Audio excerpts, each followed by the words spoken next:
ప్రభునందు ప్రియమైనటువంటి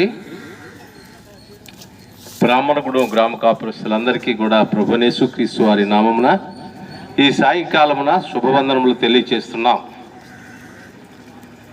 మేము ఎందుకు ఈ విధంగా పాటలు పాడుకుంటూ వచ్చామంటే, మీకు మీ గ్రామాన్ని ప్రేమించి దేవుడు మమ్మల్ని మీ గ్రామానికి పంపించింది. ఎందుకంటే ఒక మంచి శుభవర్తమానాన్ని తెలియచేయాలని మరి పంపించడం జరిగింది. మనం ఉదయమే లేచి రకరకాల వార్తలు వింటూ ఉంటాం. ప్రసార మాధ్యమాల ద్వారా కానీ, వార్తాపత్రికల ద్వారా కానీ, కొంతమంది వ్యక్తుల ద్వారా మన కొన్ని వార్తలు వింటున్నాం.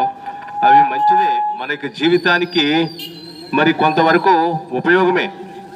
కానీ ఆ వార్తలకంతా భిన్నమైనది మన జీవితానికి ఉపయోగపడే ఒక మంచి వార్తను మీకు తెలియజేయాలని మేము ఈ సాయంకాల సమయం మీ వీధుల గుండా మేము రావడం జరిగింది. అదేంటంటే, జీవము కలిగినటువంటి దేవుని గురించి తెలియపరచాలని. మానవుని యొక్క జీవిత రహస్యం ఏంటి? మనిషి జన్మిస్తున్నాడు, జీవిస్తున్నాడు, మరణిస్తున్నాడు. ఇంతేనా మనిషి యొక్క జీవితము? కాలగమనం ఇంతేనా అనేది ఎవరైనా ఎప్పుడైనా ఆలోచించారా? ఏదో జీవిస్తున్నాం, మరణిస్తున్నాం, అంతే అయిపోయింది జీవితం, మనిషి యొక్క జీవితం అని అనుకుంటున్నటువంటి పరిస్థితుల్లో కాదు. తర్వాత జీవితానికి అంతము లేదు, మనిషి యొక్క జీవితానికి అంతము లేదు అని తెలియపరచడానికి మేము మీ గ్రామానికి వచ్చామండి. అదేంటంటే, దేవుడు ఆయన స్వరూపంలో స్వాస్థాలతో మనిషిని నిర్మించాడు, సృజించాడు. ఎందుకంటే నిత్యము కూడా దేవుణ్ణి మహింపరచాలని, పాపము లేని వ్యక్తిగా, పాపము లేని దేవాది దేవుడు ఆయన స్వరూపంలో స్వాస్థాలతో చేస్తే, మానవుడు మరి దేవుడి మాటను వినని కారణంగా పాపంలో పడిపోయాడు. ఆ పాపం నుండి విడిపించడానికి రకరకాల ప్రయత్నాలు చేసినప్పటికీ కూడా మనిషి పాపంలోనే జీవిస్తూ పాపంలోనే పరుగులెడుతున్నాడు, దేవునికి దూరస్తుడైపోయాడు.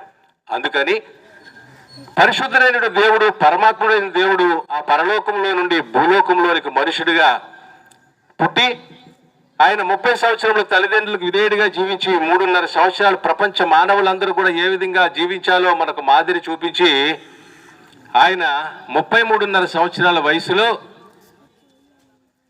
మనందరి కొరకు, మనందరి పాపముల నిమిత్తము ఆయన కలువరి శిలువలో ప్రాణం పెట్టాడండి. అది ఎలాగా జరిగింది అంటే, నీవు నేను తలంపుల ద్వారా చేసిన పాపములను బట్టి తలపై ముండ్ల కిరీటము, మనము వెళ్ళరాని చోట్లకు వెళ్ళి పాపము చేసిన కారణంగా ఆయన కాళ్ళల్లో, మన కాళ్లకు శిక్ష రావలసినటువంటి బదులుగా ఆయన కాళ్ళల్లో చీలలు కొట్టించుకున్నారు. మనము చేతుల ద్వారా చేసిన పాపానికి ప్రతిఫలంగా ఆయన చేతుల్లో మేకులు కొట్టించుకున్నారు. మన ముఖ సౌందర్యము ద్వారా చేసిన పాపమును బట్టి ఆయన ముఖంపై ఉమ్మి వేయించుకున్నారు. మరి మన యొక్క దేహము ద్వారా చేసిన పాపములు బట్టి ఆయన వీపుపై కొరడా దెబ్బలు, ఆయన స్వరూపమైన సొగసైన చూడనల్లని వాడిగా, వ్యసనాక్రాంతుడిగా, ఆయన శరీరం అంతా, దేహమంతా కూడా మాంసపు ముద్దగా అయిపోయింది. ఆయన యొక్క ఆఖరి రక్తబొట్టు వరకు కూడా నీ కొరకు నా కొరకు కార్చాడు, మన పాపములను విడుదల దయచేయటానికి. ప్రభునందు ప్రియమైన సహోదరి సహోదరుడా, కడకు ఆయన కలువరి శిలువలో ప్రాణం పెట్టాడు, సమాధి చేయబడ్డాడు, 3వ దినమున మృత్యుంజయుడై లేచాడు. ప్రభువైన యేసుక్రీస్తు వారు తండ్రి కుడిపార్శ్వంలో కూర్చుని విజ్ఞాపన చేస్తున్నాడు. ఇంకా త్వరగా వస్తున్నాడు. ఎందుకంటే నిన్ను నన్ను కూడా పరలోకంలో చేర్చడానికి. ఆ పరలోకంలో చేర్చాలి అంటే ఈ పాపముతో ఉన్నటువంటి యొక్క శరీరం, లేకపోతే ఈ దేహము, లేకపోతే ఈ పాపముతో నిండినటువంటి ఆత్మతో మనం పరలోకం వెళ్ళలేము గనుక నీవు నేను కూడా పాప క్షమాపణ పొందుకోవాలి. పాప క్షమాపణ ఏ విధంగా పొందుకుంటామో దేవుని యొక్క వాక్యం సెలవిస్తుంది.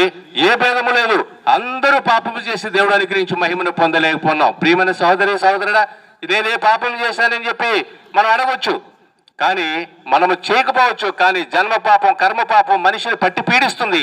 ఆ పాపా నుండి విడుదల పొందాలంటే యేసు రక్తము, నేనే మార్గము, నేనే సత్యము, నేనే జీవము, నా ద్వారానే తప్ప తండ్రి యొద్దకు ఏ వ్యక్తి కూడా వెళ్ళలేడని దేవునికి వాక్యం సెలవిస్తుంది.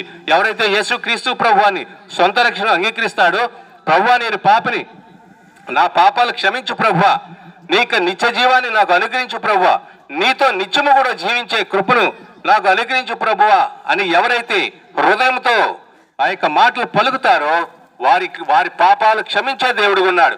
ఈ లోకంలో ఏ ఒక్క వ్యక్తి కూడా మనుషుల పాపము కొరకు సిలువ వేయబడలేదు, ప్రాణం పెట్టలేదు.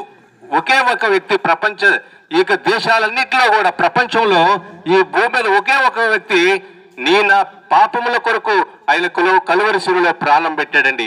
ఆయనే ప్రభువైన యేసుక్రీస్తు వారు. ఒకవేళ ఈ లోకంలో ఈ జీవితం ఇలాగే జీవించి మరణిస్తే గనక, పాపంలోనే జీవించి పాపంలోనే మరణిస్తే గనక నిత్య నరకానికి వెళ్తావు. ఆ నిత్య నరకంలో ఏముంటుందంటే నిత్య వేదన ఉంటుంది. అగ్నిగుండమది, అగ్ని ఆరదు, పురుగు చేరదు, చావదు, వేదనకరమైన స్థలము. కాబట్టి అటువంటి వేదనకరమైన స్థలము నుండి, ఆ యొక్క నరకా నుండి తప్పించడానికి ప్రభువైన యేసుక్రీస్తు వారు కలువరి శిలువలో ప్రాణం పెట్టాడు. నిన్ను నన్ను రక్షించడానికి, పాప క్షమాపణ పొందుకుని ఎవరైతే పాపాలు ఒప్పుకొని విడిచిపెట్టి ప్రభు బిడ్డలుగా స్వీకరించబడి నీతిమంతులుగా మరణం వరకు జీవిస్తారో వారికి పరలోక రాజ్యం ఇవ్వబడుతుంది. పరలోక రాజ్యంలో ఏముంటుంది? నిత్యానందం ఉంటుంది, నిత్య సంతోషం ఉంటుంది. కోటి సూర్య తేజస్సుకు మించినటువంటి మహామహిమతో ప్రకాశిస్తుంటాడు ప్రభువైన యేసుక్రీస్తు వారు. అటువంటి పరలోక రాజ్యంలో నీవు నేను ఉండాలని ఆయన త్వరగా వస్తున్నాడు. ఆయన త్వరగా, ఇదిగో నేను త్వరగా వస్తున్నాను, ఎవడునూ నీ కిరీటము నా అప్పరింపు నుండి కలిగిన దాన్ని గట్టిగా పట్టుకోమన్నాడు. యేసుక్రీస్తు ప్రభువు త్వరగా వస్తున్నాడు.